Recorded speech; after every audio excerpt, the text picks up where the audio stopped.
Welcome to our final episode. In our last lesson, we learned how to link two complete ideas together, using words like and, but, and so. That helped you speak in longer, smoother sentences. But now we are going one step further. What if one part of your sentence is not complete by itself?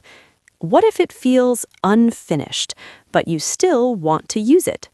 Today, you are going to learn how to use these incomplete parts correctly, so you can express deeper thoughts and sound more natural and advanced in English.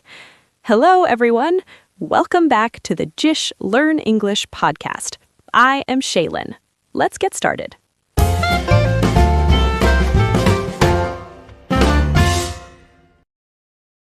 Let us begin with this sentence.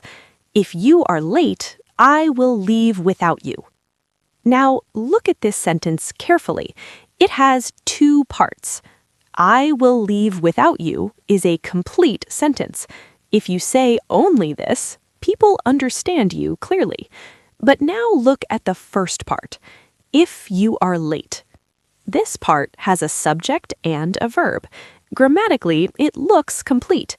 But when you hear it, it feels unfinished. Why? Because of the word if. The word if creates a condition. It tells us something is possible, but it does not tell us what will happen. So your mind automatically waits for the result. This is the key idea of today's lesson. Some parts of a sentence are not meant to stand alone. They are meant to connect. They are meant to lead to another idea. In English, we call this a dependent clause. It depends on another part to complete its meaning. So now you can clearly see the difference. A complete sentence gives a full idea. A dependent clause creates expectation. It needs something more. Let us make this even clearer with another example.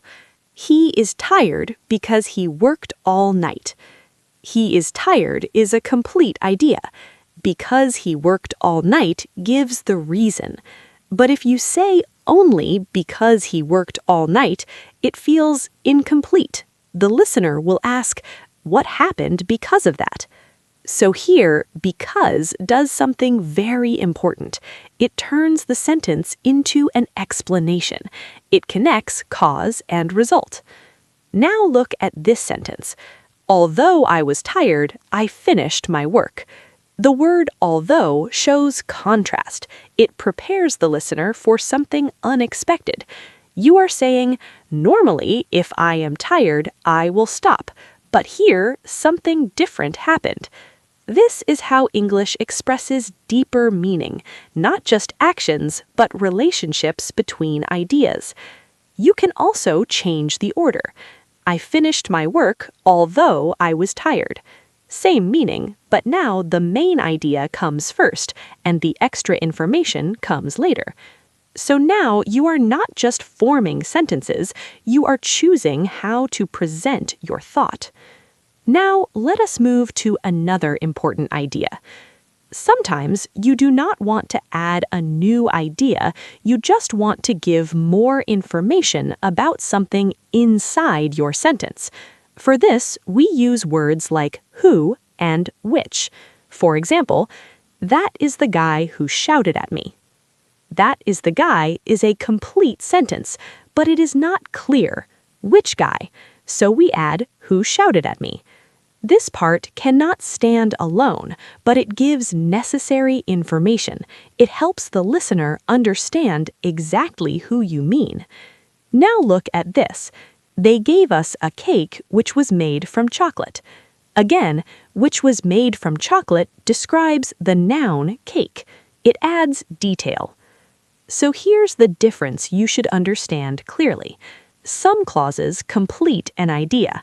Some clauses describe a word inside the idea. Both are incomplete alone, but both are powerful when used correctly. Now, let us connect this to your full learning journey. You started with one word, work. Then you built a sentence.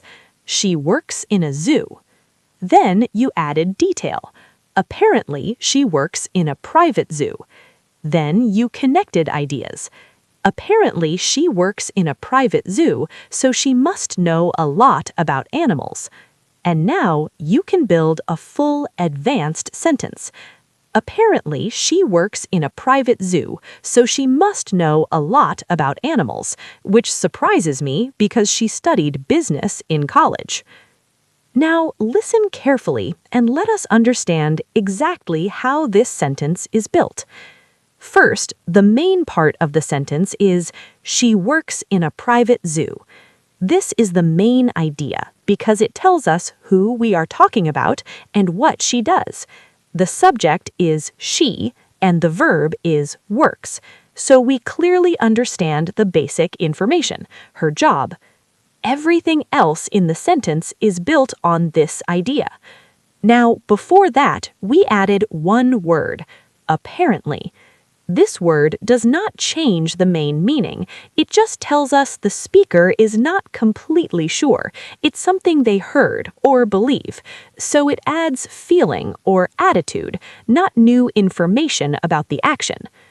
Then we say, so she must know a lot about animals. Here, we are making a logical conclusion. Because she works in a zoo, we think she knows about animals. That's why we use so to connect the job with the conclusion. Next, we add, which surprises me.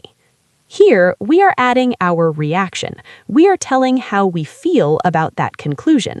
The word which connects this reaction to the whole idea before it, not just one word, but the full situation. And finally, because she studied business in college. This part gives the reason for the reaction. Why are we surprised? Because her past study, business, is different from her current work in a zoo. So, because explains the reason behind the feeling. Now, if you hear the full sentence again, everything is very clear. You start with the person and her job, then you give a logical conclusion, then you show your reaction, and finally, you explain why you feel that way. This is how ideas connect clearly in natural English. One important thing to remember, don't try to add too many ideas at once. If your sentence becomes too long, the listener may lose the meaning. So always think, what is my main idea? Then add one or two supporting ideas clearly. Now, let us quickly review. A dependent clause cannot stand alone because it creates a condition, reason, or contrast. Words like because, if, and although help you connect ideas logically. Words like who and which help you describe nouns and give more detail. When you use these correctly, your English becomes clear, connected, and expressive. Now it's your final practice. Complete this sentence. I am learning English because... Focus on your real reason. Make it clear. Write your sentence in the comments. I would really love to read your answers. If this series helped you, please like the video, share it with someone who is learning English, and subscribe to the channel. Thank you for learning with me. See you in the next video. Bye-bye.